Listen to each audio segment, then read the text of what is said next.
Hi YouTube, welcome back to my channel. My name is Foxy and this is Foxy Books and Planning. Today we're going to do a Booktube tag. This is the new to Booktube tag that was originally done by Between Chapters. I'll link her original video and her channel down below. And I'm also going to do a little mini book haul of books that I bought yesterday. And before we get started, I wanted to let you all know that in case the audio is a little wonky, I do have my dishwasher and my washing machine running right now, and I'm about 5 feet from both of them. So I apologize if there's any extraneous washing noises in the background. But now let's get started with our Booktube tag. So the first question is, where are you joining Booktube from? I am joining from the Research Triangle area of North Carolina. Question 2 is, how old are you? I'm in my late 20s. Question 3 is, why did you join Booktube? I wanted to be able to talk to a larger group of people about books and be able to share my book opinions with others, maybe introduce people to new books, and also be able to talk about what I feel are some underserved areas of Booktube, since there is such a heavy focus on young adult fiction. Question 4 is, what is the meaning behind your channel? My nickname at home is Foxy. I talk about books and planning. I felt like it was a pretty self-explanatory name that wasn't just my name, and it was easy to see who you are and what you're talking about and make it easily searchable. Number 5 is, what books do you read and what do you want to talk about on Booktube? So I primarily read science fiction, nonfiction, and adult fantasy novels. There is some YA sprinkled throughout. Some of it might be just because I'm not quite clear on whether or not it's YA or adult fantasy, and so I pick it up. But I really want to talk about adult science fiction and fantasy and then nonfiction, just because those are things that I feel can be underserved on YouTube, and I also want to be able to talk about maybe books that are considered the epitome of their genre, or the fledglings in their genre, or masterworks and classics and that kind of stuff. So be able to maybe provide people with new books to read, but also looking back and saying, hey, these are some books that you should definitely check out that give you the background of where a lot of our common fiction tropes, plots, and kind of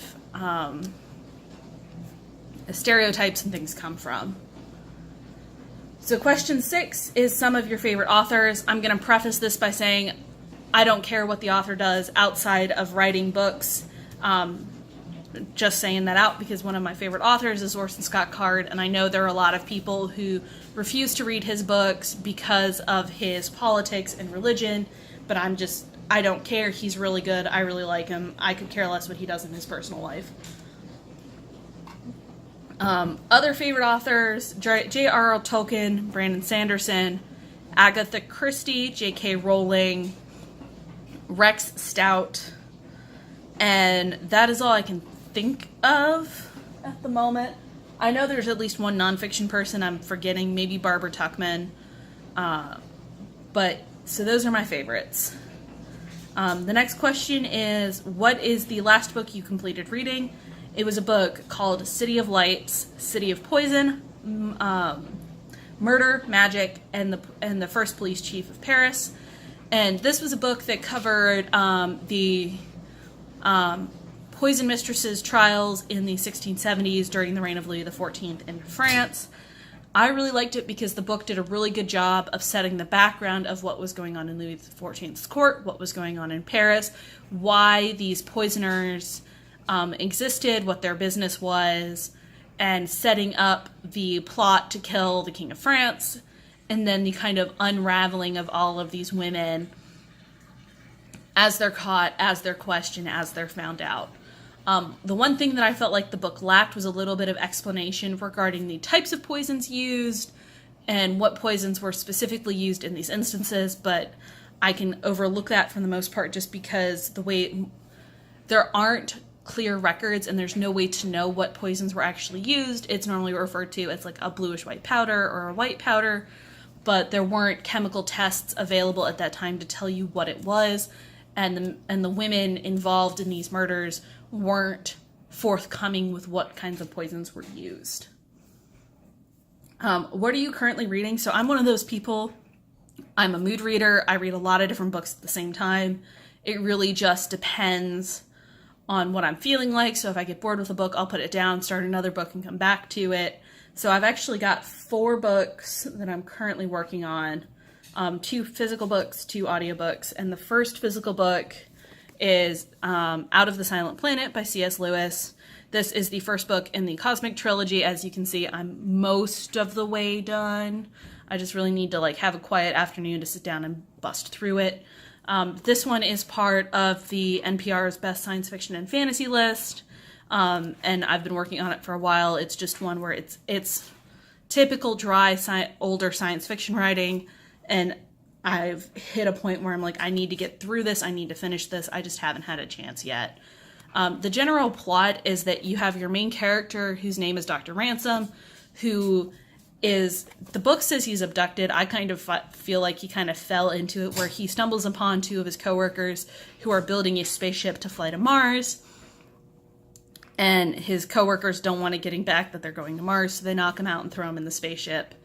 And the rest of the book is him exploring Mars, getting to know the Martians, and trying to help them out. The other physical book is The Afterlife of Holly Chase by Cynthia Hand. This one was part of the Creating in Co's Christmas Bingo Readathon. As you can see, I'm not very far into it. This one, the writing style is really getting to me. It's just slow.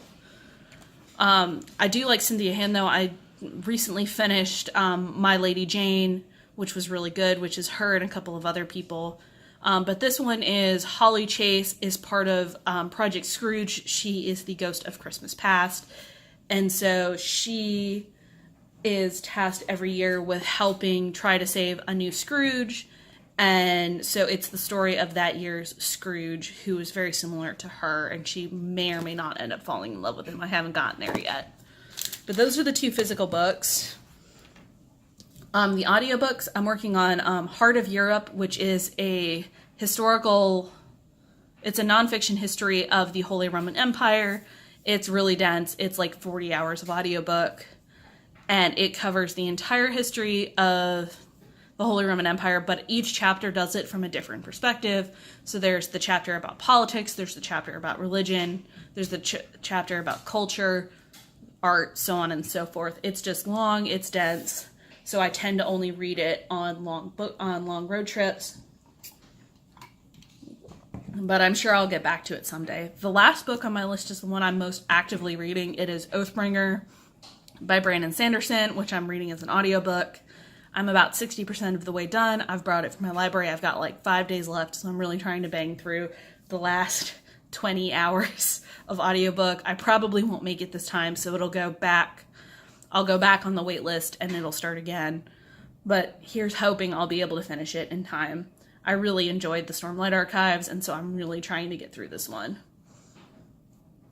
What do you use for bookmarks? As you can see from the 2 books I just showed, these 2 have bookmarks in them. I'll really use anything and everything, whether or not it's a piece of paper, a receipt, a postcard, an actual bookmark. But yeah, so bookmarks, pieces of paper, postcards. If it is my personal book, I will dog-ear the pages because it's mine. I don't care if it's dog-eared. But I'll do that with my books. I won't do it with library books or other people's books, but I'll do it to my own books. The next question is, show me your TBR pile. I'll include the photo that I had in my 2019 goals video. I'm hoping I'll be able to clear the pile this year, but who knows? Because I do have a whole lot of other books on lists of things I need to read this year. So I'm going to hope I can make it through all of those books this year. Question 11 is, do you prefer hardcover, paperback, ebook, what? Personally, I prefer hardbacks or audiobooks, just because I like the sturdiness of the hardbacks, and I listen to audiobooks at work, so it makes it a lot easier for me to listen to a book if it's an audiobook. If the book is only available in mass market paperback, I'll totally get it in mass market paperback. I don't really care that much, but if I have an option between a hardback and a paperback, I typically buy the hardback. Question 12 is what book or series got you into reading? Pretty standard: Narnia, Lord of the Rings, Harry Potter, and the Enderverse. I really loved all of those as a kid because, like, Narnia was 3rd grade, Harry Potter I grew up reading, Enderverse was 4th or 5th grade, and Lord of the Rings was the mom and dad were like, you're gonna read these and then we're gonna go see the movies. And I was like, well, can't we just go see the movies? And they're like, no, sweetheart, you need to finish the book before you go see the movie. And so I've lived by that for a really long time. But I grew to love Lord of the Rings the more I read it, and as I got older, I started to understand the way that J.R.R. Tolkien did a lot of his writing style and how we got a lot of the things in modern fantasy that may tie back to his writing. Question 13 is, how did you discover Booktube? I'm 99.999% certain it was a Clockwork Reader. I'll link her channel down below. I can't remember exactly what YouTube video it was, but I want to say it was her Harry Potter house recommendations for Ravenclaw. But I honestly don't remember. It might have been that I was searching for reviews of a science fiction book or a fantasy book, and I just couldn't find it, and I happened to stumble upon her. Question 14 is, what challenges do you foresee for your channel? For me, it's the time management, being able to find time to film, find time to edit, and being able to say I'm happy with a video. Because I film most of my videos at least 2 times, most of them are 3 times through. So it's record the video, watch the video, delete it, start over again.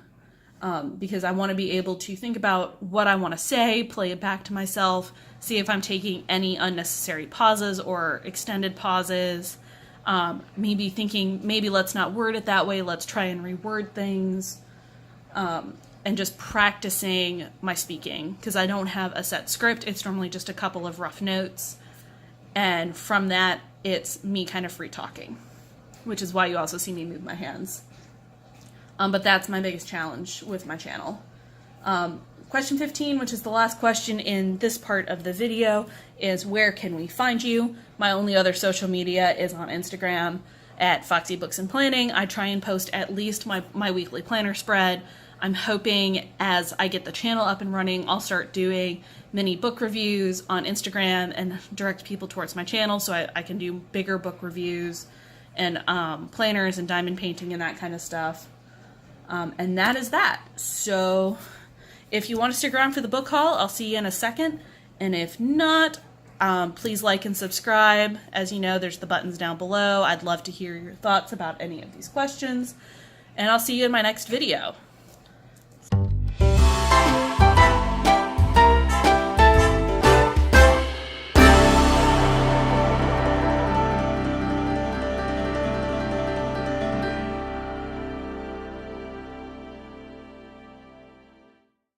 All right, so welcome back. This is the book haul portion of my video.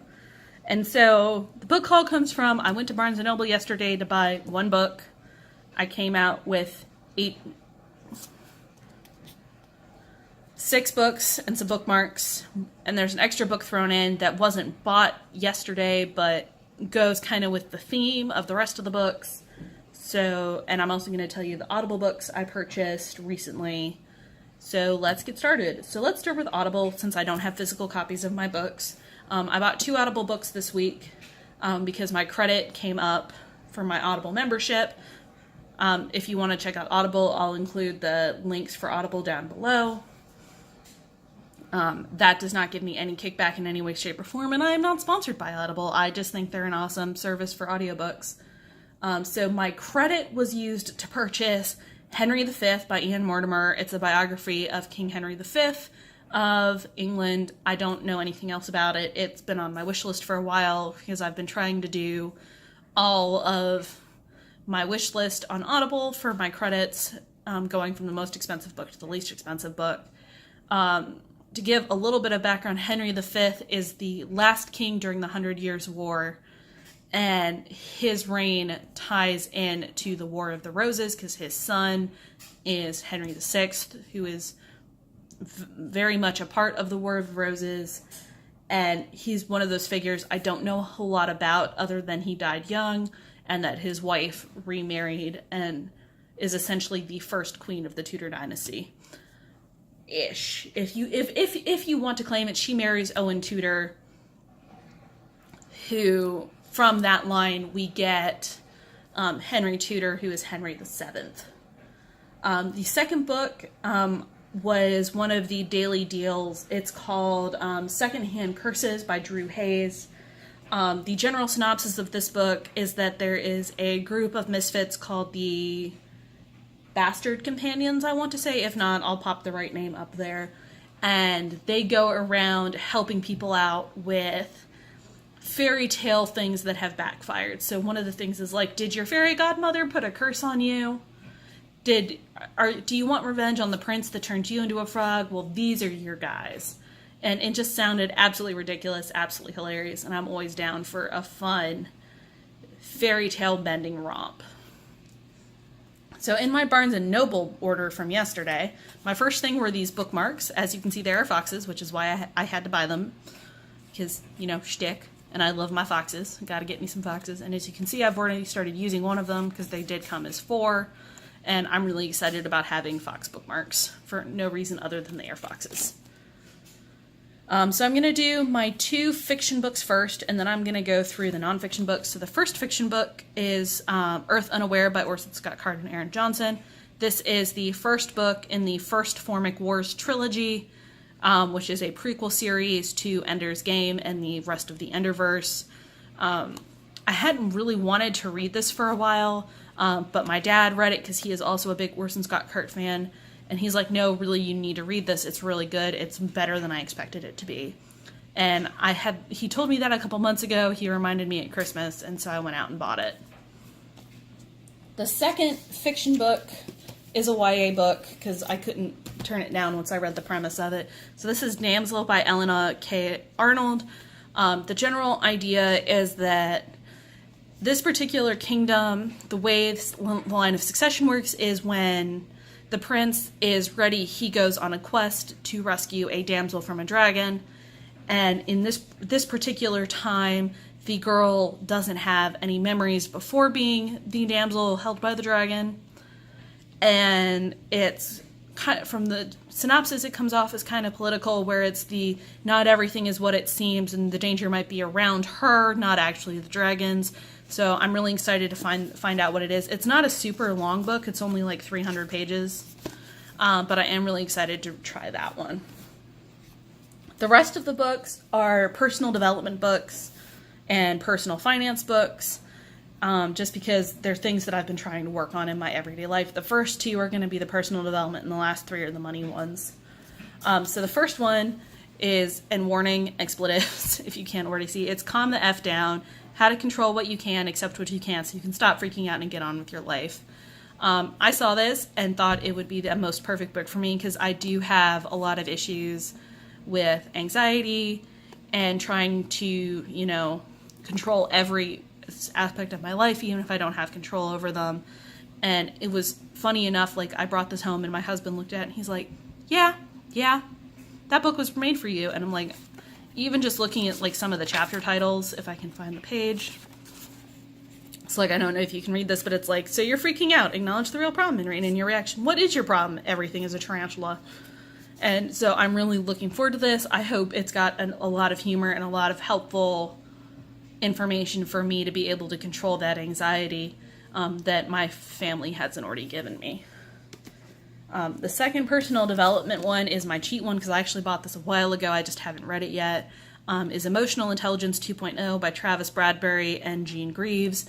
So this is about how to better control emotions and relationships in the workplace. So emotional management, relationship management, and self-awareness, because this is definitely one thing I struggle with in the workplace, and I'm really hoping it's got some really interesting information in it, especially because I'm trying to be a better human being at work. The next books are my personal finance books. This was the book I originally went in to Barnes & Noble for. It's Everyday Millionaires by Chris Hogan. Chris Hogan is one of the Dave Ramsey personalities. And the reason I wanted this one was it just came out like at the beginning of January. And what this book is about is the Ramsey Group did a survey of 10,000 millionaires about how they made their money, their lifestyles, their choices, and how it led to them being millionaires. And they break down the myths about being millionaires, like you had to inherit your money, it came in a lump sum, that kind of thing. And it was something I was really interested in because I am that science and math nerd, and so I'm really interested to see how they statistically prove their point, if they statistically prove their point. But I will definitely get back to y'all on that one. The last two books are in the same vein. They're Dave Ramsey's Total Money Makeover and the workbook. So this is the Total Money Makeover, and then this one's the workbook. Just because my spouse and I are working on our budgeting, and I had read this before, but I wanted to have a physical copy in the house for reference. And the workbook is to help work through as we do budget discussions. And so that is all I have for you today. As a reminder, if you didn't hear it in the first half of the video, please like and subscribe, comment down below about what you thought about any of the books I bought, any of my new to Booktube answers, and I will see you all in the next video, which should hopefully be about diamond painting. So I will see y'all then.